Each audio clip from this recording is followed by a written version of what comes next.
Je regarde serrer les poings autour de l'avenir, essayant de diriger une tempête qui n'a jamais été tienne à commander.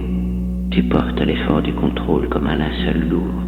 Chaque moment d'éveil est passé à anticiper la prochaine ligne de faille, sécurisant frénétiquement des fondations qui étaient destinées à se dissoudre. Dis-moi, petit, crois-tu vraiment que la sécurité se trouve dans cet épuisement? Cette gestion frénétique n'est pas une protection.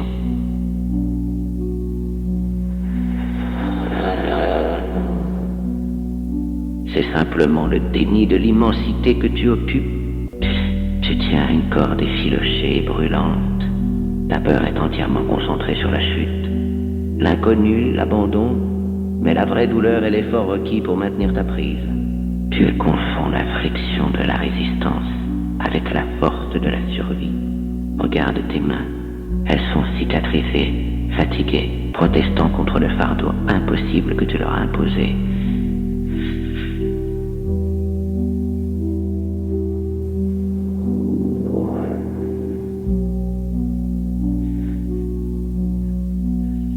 Tu es déjà en chute libre.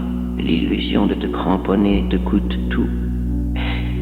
Et si le désastre que tu anticipes n'était pas la chute elle-même, mais le moment où tu réalises que tu aurais dû lâcher la corde il y a longtemps, le paysage que tu crains est le paysage que tu dois traverser. Tu ne peux pas nager en tenant des ancres, et tu ne peux pas marcher sur un nouveau chemin en regardant obsessivement en arrière l'endroit où tu pourrais trébucher. Le vrai pouvoir ne réside pas dans le fait de resserrer ta prise, mais dans la confiance en le courant. Quand tu lâcheras enfin la corde brûlante, tu trouveras que l'espace vide sous toi n'est pas un vide, mais de l'air. C'est l'élan, c'est le début du voyage qui connaît déjà ta destination pour.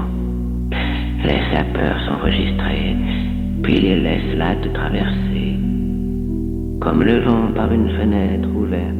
Lâche prise, la rivière connaît ton nom depuis avant ta naissance.